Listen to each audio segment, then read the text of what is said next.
Hello everyone, कैसे हैं बच्चों आप लोग।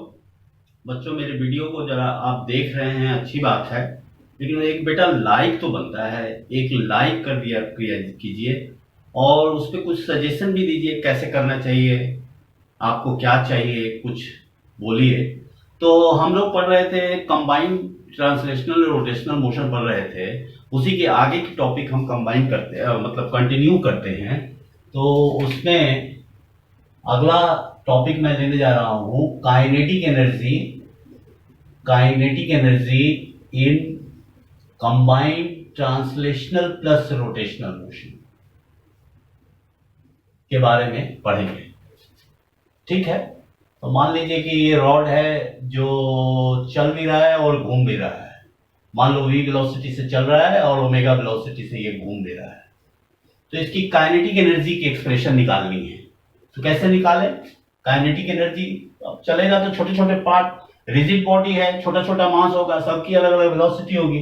तो काइनेटिक एनर्जी को क्या लिख सकते हो, kinetic energy of this body is half m1 v1 square plus half m2 v2 square plus half m3 v3 square, इस तरीके से। अच्छा, इसको और फर्दर सिंप्लीफाई करें तो हाफ m1 v1 हमने बताया था वेलोसिटी ऑफ द, जो बॉडी चल रही है घूम रही है, उसको कैसे वेलोसिटी को एक्सप्रेस करते हैं। इसको लिखोगे velocity with respect to centre of mass plus velocity of centre of mass, ये होता है, ये आप जानते हैं, v1c plus vc and so on, इस तरीके से होगा का स्क्वायर। ठीक है, तो इसको अगर फर्दर सिंप्लीफाई करें तो इसको क्या लिखोगे, हाफ m1 v1c समझ आ रहा है ना, खोल रहा हूं, v1c का square plus dot dot dot dot dot plus half m1 vc square plus dot dot dot dot dot, क्या हो जाएगा इसी तरीके से, half m1 a square plus b square plus 2ab, मतलब ये हाफ और 2 मिलके ये तो कट गया, m1 v1c इंटू vc। अच्छा देखो यहां पे vc velocity of centre of mass, तो कॉमन हो जाएगा, वेलोसिटी ऑफ सेंटर ऑफ मास यहां से अगर आप कॉमन ले लेते हो तो ये क्या आ जाएगा, m1 v1c प्लस vc हमने कॉमन ले लिया, vc सबके लिए सेम होगा, vc m1 v1c plus m2 v2c and so. अच्छा, ये m1 v1c plus m2 v2c zero होगा। क्यों जीरो होगा, क्योंकि हमने अगर मान लो सेंटर ऑफ मास को ओरिजिन पे ही हम कंसीडर कर लें तो m1 v1 plus m2 v2 plus m3 v3 divided by m1 plus m2 equals to vcm। तो v velocity of centre of mass अगर जीरो ओरिजिन हमने कंसीडर कर लिया तो क्या हो जाता है, m1 v1 plus m2 v2 plus m3 v3 divided by m1 plus m2 plus m3। ये अगर जीरो है, सेंटर ऑफ मास को ओरिजिन से ले लिए, तो वहां से ये जीरो बराबर क्या आ जाएगा, m1 v1c सेंटर ऑफ मास, मतलब उस फ्रेम पे बैठ के इसको ऑब्जर्व कर रहा है, plus m2 v2c equals to zero, इसलिए ये चीज जीरो हो गई, ये वाली चीज जीरो हो गई और ये पूरा आता जाएगा। डॉट डॉट डॉट का मतलब कि बहुत सारे पार्टिकल हैं। तो काइनेटिक एनर्जी को आप क्या लिख सकते हो, देखो काइनेटिक एनर्जी देखिए यहां पे हाफ m1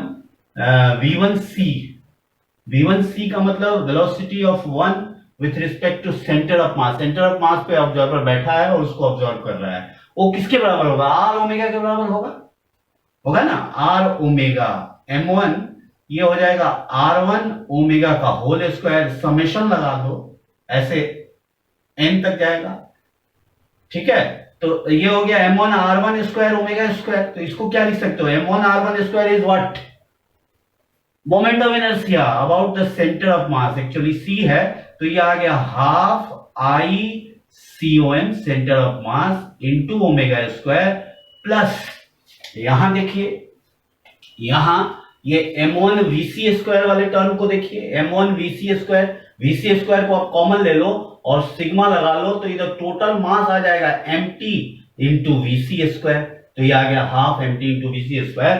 तो काइनेटिक एनर्जी जब body in trans rotational motion is half I C on omega square plus half m total mass into velocity of centre of mass का स्क्वायर। ये रिक्वायर्ड एक्सप्रेशन है, derivation हमने करके आपको बताया जिससे कि आपको इसकी फीलिंग आ जाए।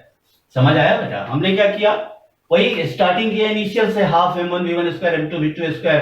v1 को हम v1 c प्लस vc लिख सकते हैं, इसको खोल दिया, a square plus b square plus 2ab a square plus b square plus 2ab, जो m1 v1 c cross vc आया, यहां से vc को कॉमन ले लिए, m1 v1 c अभी बताया, यहां सेंटर ऑफ मास को अगर ओरिजिन पे रख दें तो ये जीरो हो जाता है।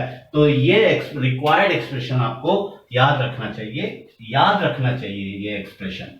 तो ये काइनेटिक एनर्जी के बारे में हमने डिस्कस किया। Kinetic energy in combined translational and rotational motion क्या होता है, वो होता है half I C O M omega square plus half M V C square. तो ये एक्सप्रेशन आपको याद होना चाहिए। Kinetic energy in translational rotational motion ये होता है half I centre of mass C O M omega square plus half M V square, M मतलब total mass and V C velocity of centre of मास।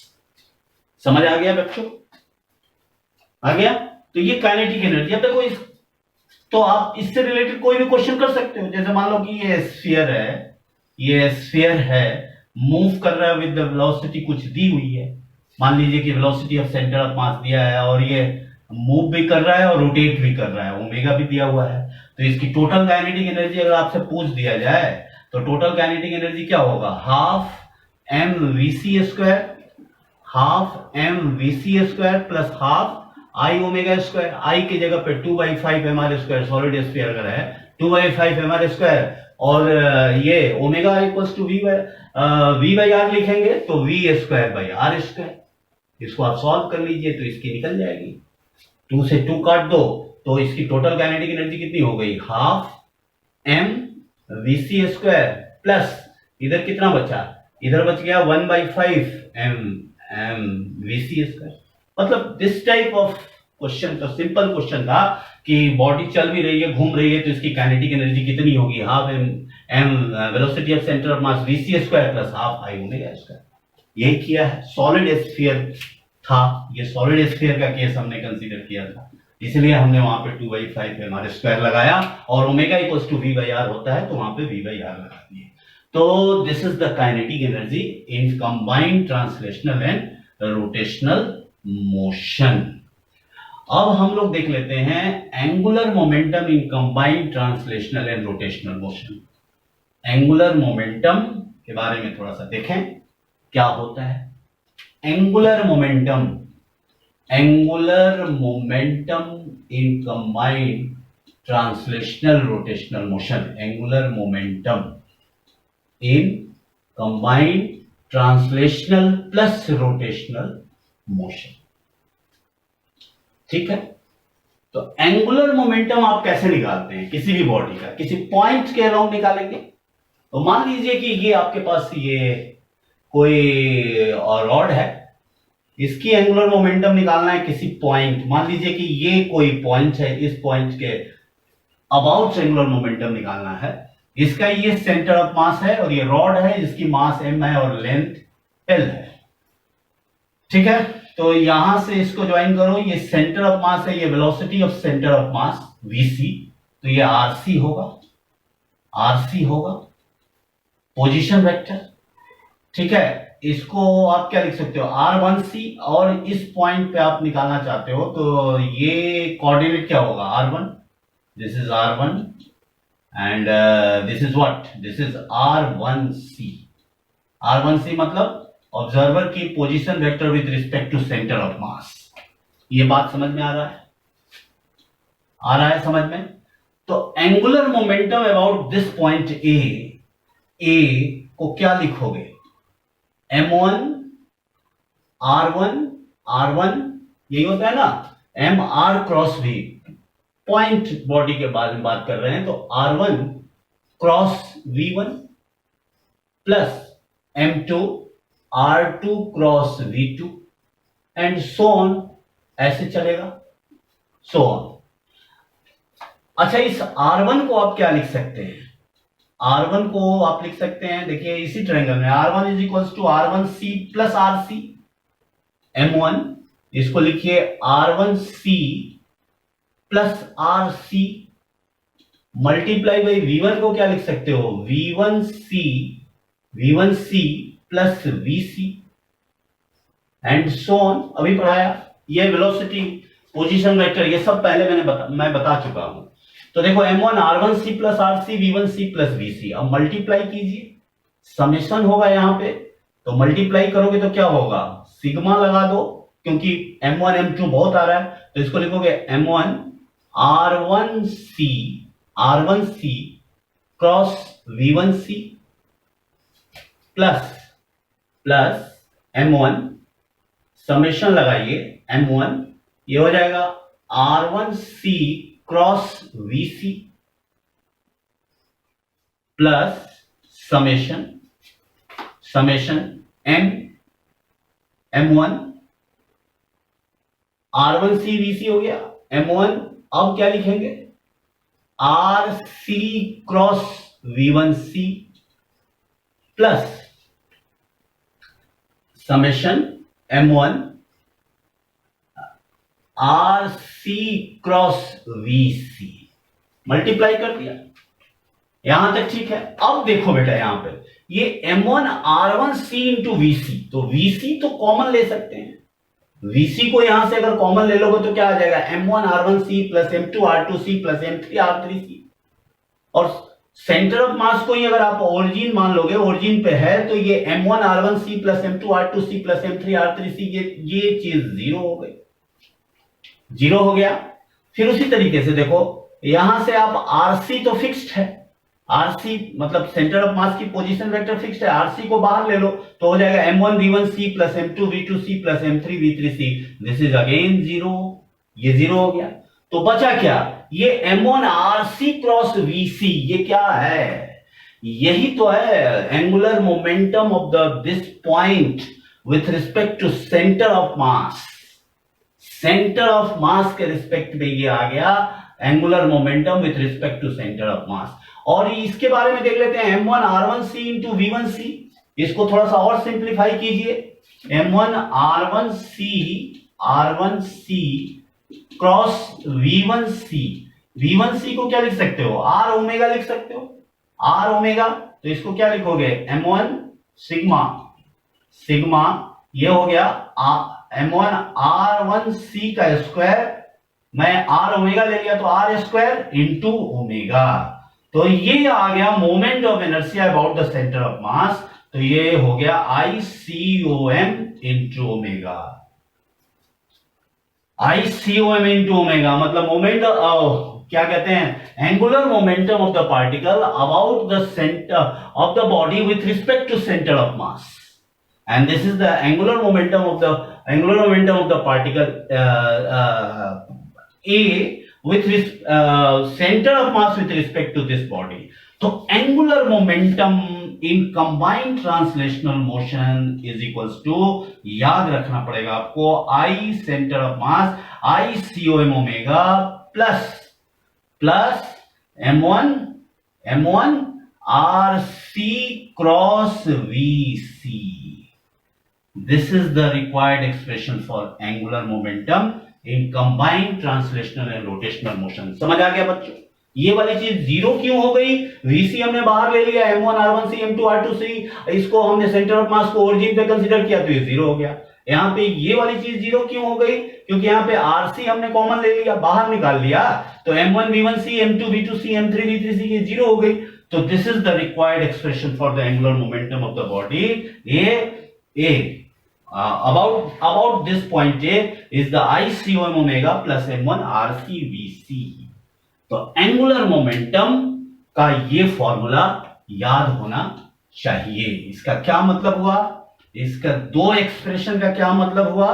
इस दो expression का मतलब क्या हुआ बेटा? इसको जरा देखिए। एंगुलर मोमेंटम का जो फॉर्मूला आया है हमारे पास, एक तो आया है mr cross v M R cross V, और दूसरा angular momentum about the point A is, एक आया है M total mass R C cross V C, plus एक आया है I centre of mass I C O M into omega. इसका मतलब हो गया कि angular momentum of centre of mass of the body, centre of mass of the body with respect to point A, जो point A हमने लिया था, इसका मतलब हो गया angular momentum of the body with respect to centre of mass. बहुत काम का फॉर्मूला है ये, फॉर्मूला समझ आ गया कैसे आया? Angular momentum of centre of mass of the body with respect to point A, जिस पॉइंट के अलोंग निकालना था, और ये angular momentum of the body with respect to centre of mass rotate करेगी ना, I C O M into omega. तो this is the angular momentum in combined translational plus rotational motion. बात समझ में आ गया बच्चों? बात समझ में आई? Angular momentum in combined translational and rotational motion. एक क्वेश्चन ले लेते हैं, देखते हैं कि कैसे इसका यूटिलाइज करेंगे। एंगुलर मोमेंटम निकालने आना चाहिए आपको। जैसे मान लो कि ये अपना सॉलिड स्फीयर है, सॉलिड स्फीयर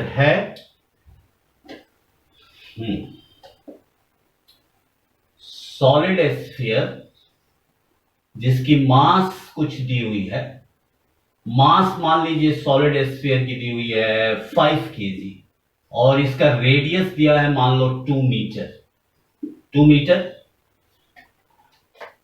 और ये मूव कर रहा है विद द वेलोसिटी 10 मीटर पर सेकेंड से, अगर ये मूव कर रहा है 10 मीटर पर सेकेंड, और ये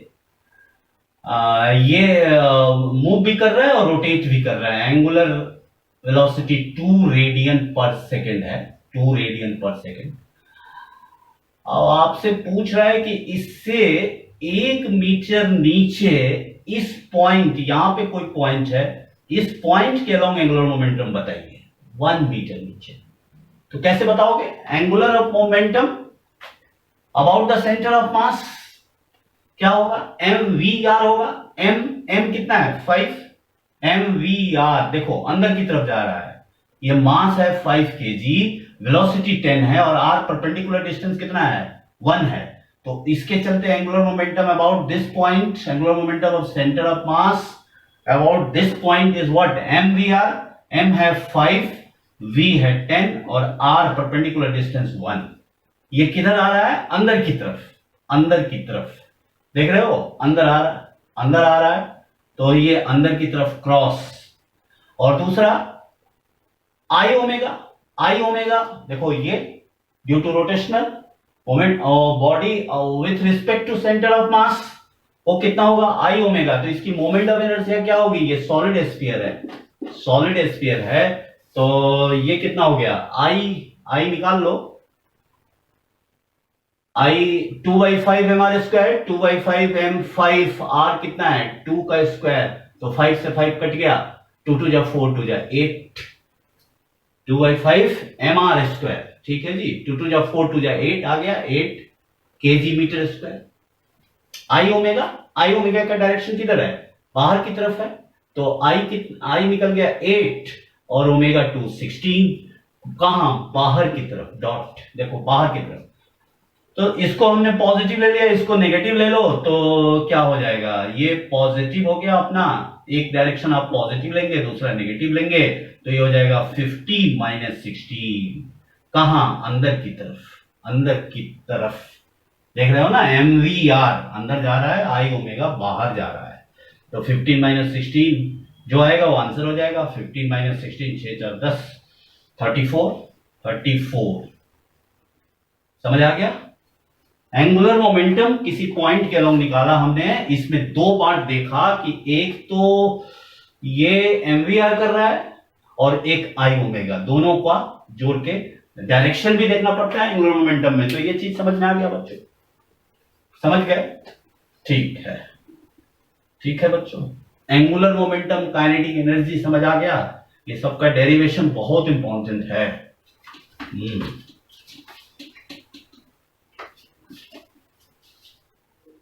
एंगुलर मोमेंटम, काइनेटिक एनर्जी कैसे निकालते हैं? Angular momentum, this thing is clear? I think so clear. एक क्वेश्चन और देख लें एंगुलर मोमेंटम का। जैसे मान लो कि ये कोई रॉड है, ये कोई रॉड है और इस रॉड का मान लो मास कुछ दिया है 3 kg और इसकी लेंथ दे रखी है 4 मीटर, 4 मीटर, और ये मूव कर रहा है, सेंटर ऑफ मास की स्पीड दे रखी है 5 मीटर पर सेकेंड। पॉइंट कहीं यहां पे है, इस पॉइंट के लॉन्ग एंगुलर मोमेंटम आपको निकालना है। ये 1 मीटर डिस्टेंस ऊपर है पॉइंट, ठीक है? समझ आ रहा है? इस पॉइंट के लॉन्ग एंगुलर मोमेंटम आपको निकालना है, ये 5 है। तो कैसे निकालोगे? कैसे निकालोगे angular momentum? M V are,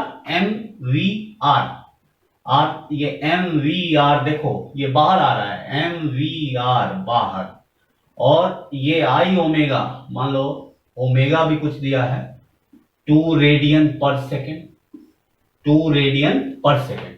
तो एंगुलर मोमेंटम क्या होगा? एम वी आर, देखो एम मास कितना है 3 into V 5, perpendicular distance is 1 तो 15, डायरेक्शन इस पॉइंट के अलॉन्ग निकालना है, यहां पे निकालना है। तो डायरेक्शन क्या होगा? एम वी आर, देख रहे हैं? इस पॉइंट के अलॉन्ग ऐसे ये बाहर की तरफ आ रहा है और ये अंदर की तरफ, ये बाहर की तरफ आ रहा है बेटा, एम वी आर बाहर की तरफ डॉट, और plus I omega, I moment of inertia about this centre of mass, ये रॉड है तो moment of inertia of centre of मास क्या होगा? ml² / 12 होता है, तो moment of inertia about centre of मास हो जाएगा ml² / 12। m3 l कितना है? 16/12, तो 3 4 जा 12, 4 4 जा 16, तो आई सेंटर ऑफ मास आ गया 4, तो ये कितना हो जाएगा? 4 I centre of mass, I cm into omega, मतलब 4 इंटू 2 8, अंदर की तरफ, ये बाहर की तरफ और ये अंदर की तरफ, अंदर मतलब क्रॉस, तो कितना आ गया? 5 3 जा 15, 15 एक को प्लस ले रहा हूं, 15 - 8 that is 7 answer. So thank you very much for today's lecture. कैसा लग रहा है वीडियो बेटा? लाइक करो, सब्सक्राइब करो बेटा, क्योंकि आप जितना लाइक करोगे उतना मैं ज्यादा वीडियो जल्दी से जल्दी दूंगा, और ज्यादा चीज आप थोड़ा सजेशन भी किया करो, सजेशन करोगे तो ज्यादा आपके लिए बेनिफिशियल होगा। Thank you very much.